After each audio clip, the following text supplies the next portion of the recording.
They say an April Fool's joke is harmless, but for the alleged secret society and the group behind the Romeca Meeks-Blackmon tragedy, April 1st is the day the jokes end and the reckoning begins. We are standing on the edge of a courtroom explosion that could finally put handcuffs on the man the streets say orchestrated it all. This is cold trail crime, and before we unmask the evidence of a premeditated trap, let it be known, this report is based on documented public records and ongoing legal proceedings. We are not here to destroy reputations. We are here to demand the accountability that a young mother deserves. If you believe no one is untouchable, hit that subscribe button right now. We are 40 seats away from our 1,000 subscriber goal. And today, the trail stops being cold. In the quiet residential streets of Chicago's South Loop, the countdown has officially begun to a date that feels less like a day on the calendar and more like a collision course with destiny. April 1st. To the rest of the world, it is a day of jokes and lightheartedness. But for the community surrounding Romeca Meeks-Blackmon, the air is thick with a different kind of tension. This is cold trail crime, and if you are here because you refuse to let the truth be buried under legal jargon and procedural delays, you are in the right place. We are currently standing just hours away from a pivotal court hearing that could finally pull the mask off the alleged secret society, an 8-person group, and reveal the true architecture of what happened on that September morning. Before we dive into the evidence of premeditation that the state is preparing to unleash, I want to invite you to join our mission. We are on a journey to 1,000 subscribers, and your support is the fuel that keeps this investigation alive. Hit that subscribe button right now and ring the bell for cold trail crime, because tomorrow, when the gavel drops, we will be the first to bring you the breakdown of the April 1st reckoning. As we look toward tomorrow's hearing, the word on everyone's lips is discovery. In the world of high-stakes murder trials, discovery is the phase where the playing cards are flipped over. For months, the prosecution has been working in the shadows, scrubbing cell phone towers, analyzing ballistics, and most importantly, tracing the digital breadcrumbs left by Quadajah, Holly, Johnson, and Carlos Smith. The suspense leading into April 1st is not just about whether a bond will be granted. It is about whether the state is ready to drop a second indictment. The question that has haunted every comment section on this channel is, why is Carlos Smith still walking free? Tomorrow, we may finally see the accountability hammer fall. If the state presents new surveillance footage that shows more than just a struggle, but a coordinated movement, the bystander narrative for Carlos Smith is over. But to understand the weight of tomorrow, we have to look at the paper trail trap that suggests this was never a spontaneous dispute. The evidence of premeditation in this case is a chilling map of a long-term plan. Let us look at the timeline that cold trail crime has been investigating. As early as December 2024, nearly a year before the fatal shots were fired, Quadajah Johnson began filing stalking no-contact orders against Romeca. On the surface, it looks like a woman seeking protection, but in the cold light of investigative reality, it looks like a legal shield. Sources close to the case suggest that Romeca was never officially served with these orders. Why does that matter? Because if you file an order but never ensure the threat knows about it, you aren't trying to stop a conflict. You are trying to document a fear that you can later use as a stand-your-ground defense. This is the ultimate chess move, preparing your self-defense plea before you even pull the trigger. If you find this level of analysis critical to the search for justice, please like this video for cold trail crime and share it with those who are still undecided about this case. The suspense deepens when you consider the CCW factor. Just months before the school drop-off shooting, Quadajah Johnson obtained her concealed carry license. While it is a constitutional right, the timing in this specific context is haunting. To the prosecution, this isn't just a woman exercising her rights. It is a woman preparing for an execution. If the state can prove on April 1st that she specifically practiced with the weapon used in the murder, the heat of passion defense evaporates. Premeditation doesn't always happen in a dark room with a map. Sometimes it happens in a clerk's office filing paperwork, creating a narrative that makes a murder look like a tragedy of circumstance. At Cold Trail Crime, we believe the trail leads to a different conclusion, a mission that was months in the making. Now, let's talk about the alleged secret society element that everyone is buzzing about. Predictions for tomorrow's hearing suggest we might hear the first mention of common design. This is the legal theory that if two or more people agree to a plan that results in a death, they are all equally guilty. If the state has recovered encrypted messages from a group chat, messages that discuss Romeca's routine, her son's school schedule, or the fist bump that witnesses reported, the conspiracy charges will be the headline of the day. Suspense is at an all-time high because if Carlos Smith's phone pings at the same location as Quadajah's an hour before the shooting, the coincidence of them being together at the school becomes a documented lie. This brings us to the most clinical piece of evidence in the April 1st countdown, the Stroger Hospital Medical Files. As we've reported, the prosecution secured a qualified protective order to review these records. Why is this a prediction for a bombshell? Because medical science doesn't lie. If Romeca's body showed signs of manual strangulation or specific bruising on her neck, it confirms the witness reports of the chokehold. This is the bridge the state needs to arrest Carlos Smith. If he held her while she was being shot, he provided the assistance required for a first-degree murder indictment under the accountability law. The medical records are the silent witness that Carlos can't intimidate. If those records are presented tomorrow, the courtroom will go silent. As we stand on the edge of the April 1st hearing, the predictions are clear. The state is going for the throat. They aren't just looking to keep Quadajah Johnson in jail. They are looking to expand the net. The suspense isn't just for the defendants, it's for the legal system itself. Will Chicago prove that no secret society is above the law? Will the paper trail trap be exposed as the premeditated setup it appears to be? Tomorrow is the day the cold trail ends and the road to conviction begins. I want to thank every one of you for supporting Cold Trail Crime. Your comments, your likes, and your subscriptions are what keep this case in the public eye. We are so close to our 1,000 subscriber goal, and every one of you counts. After the hearing tomorrow, come straight back here. We will be analyzing every motion and every word spoken in that courtroom.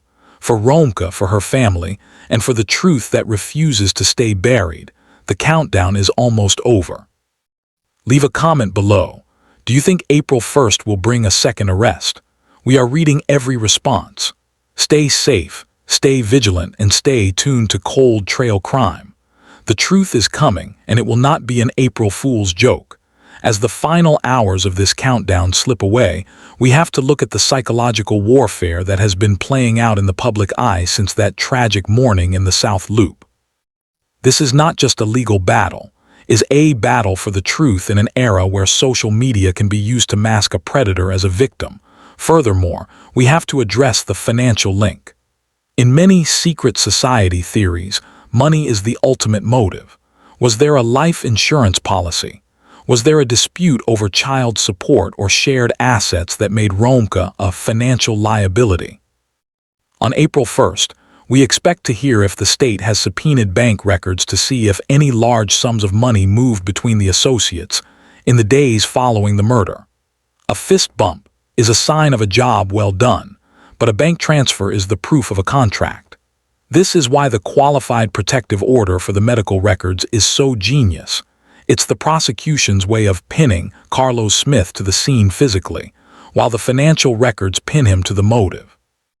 And let's talk about the code of silence. In these close-knit groups, members are often bound by a pact to never snitch. But as the April 1st hearing approaches, the pressure is mounting. Quadajah Holly Johnson is currently in a jail cell, facing life, while reportedly carrying a child. Will she stay silent for a man who is currently walking free? Or will the April 1st hearing be the moment she realizes she's been left to take the fall alone? Justice, please. I just want justice. I don't want to fight with nobody. I don't want to argue with nobody. I just want justice for my daughter. And I want peace in my family. This has been such a hard 3 months. It's been painful. It's been we've been torn apart. One of the leaders of our family, she was the baby, but she was the leader. The holidays are not holidays. I'm just grateful to God. And I am happy on today's verdict. I thank you, I thank you, I thank you. And all I want is to be done, is justice to be done. True crime history shows us that when the principal starts to feel the walls closing in, they often flip on the accomplice. If Holly talks, the cold trail leads directly to Carlos Smith's front door. As we move into the final hours of this countdown, remember that your engagement is what keeps this case in the spotlight. The more you like, share, and comment, the harder it is for the secret society to hide in the shadows. We are building a digital dossier here at Cold Trail Crime, and we need your voice. Are we looking at a domestic tragedy, or is this the most sophisticated setup in recent Chicago history? The medical records will tell us about the struggle, the digital pings will tell us about the plan, and April 1st will tell us if the system is ready to deliver justice for Romeca. There is a sense that the prosecution is holding an ace up their sleeve, something regarding the ballistics of the weapon itself. If that firearm can be traced back to a purchase made by someone in Carlos's inner circle, the secret society moves from theory to felony. We are watching for the moment the state mentions straw purchasing. If Carlos, as a convicted felon, could not buy the gun himself, did he use his influence to have someone else buy it for Holly? These are the layers of premeditation that turn a 10-minute altercation into a 20-year conspiracy case. Every time you subscribe to Cold Trail Crime, you are joining a movement that refuses to let a career criminal manipulate his way out of a murder charge. We have to ask, how is a man with a 4-year federal sentence for fraud walking the streets during a murder investigation? It suggests a level of legal luck that must run out. The April 1st hearing is his day of reckoning. Whether it's his fingerprints on a gun or his DNA on Romeca's neck, the forensic trail is closing in. He thought he could outrun the FBI, and for a while he did. But he cannot outrun the silent witness of medical forensics and the loud voices of the Cold Trail crime community. We are watching the clock, we are watching the court, and we are watching him. Click the notification bell so you are the first to know when the April 1st gavel drops. We will be here, dissecting every word of the testimony. For Romeca, for her family, and for the truth. But the suspense of this countdown is not just about the courtroom, it's about the silence that has preceded it. On Cold Trail Crime, we've been tracking the movements of the inner circle, and the question remains, who else was watching? If this was a coordinated effort by the alleged secret society, then the school drop-off was merely the stage, and the audience was larger than we think. We are looking for the lookouts, the associates who may have been parked a block away, monitoring the arrival of Romeca's vehicle to ensure the path was clear for the confrontation. On April 1st, we expect to hear if the state has utilized cell tower triangulation to identify every device that was active in that specific South Loop radius during the 10-minute window of the shooting.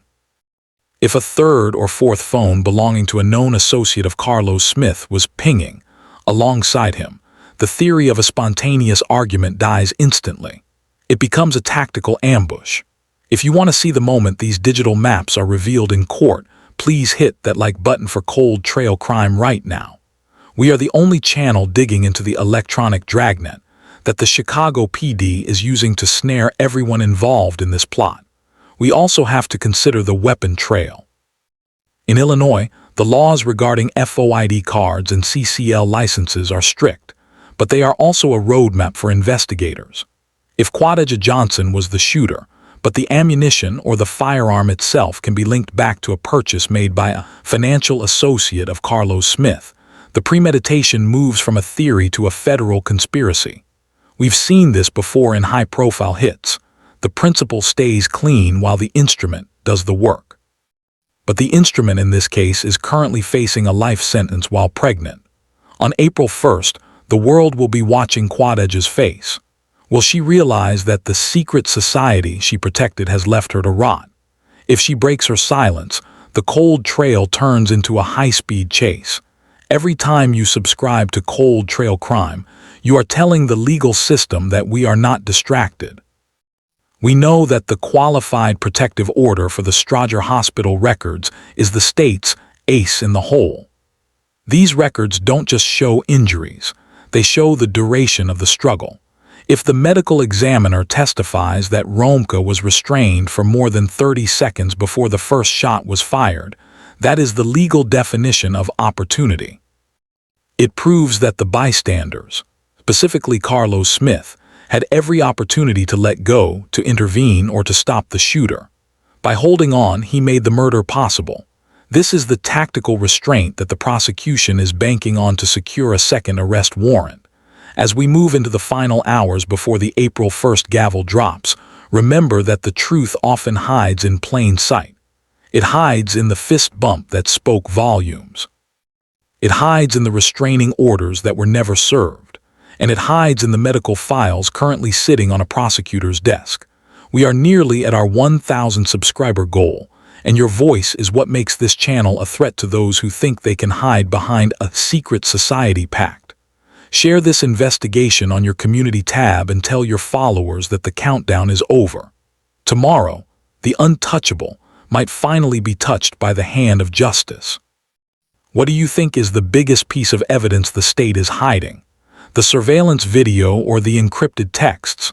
Let us know in the comments, and stay tuned to Cold Trail Crime, for Romeca, for justice, and for the truth that can no longer be silenced.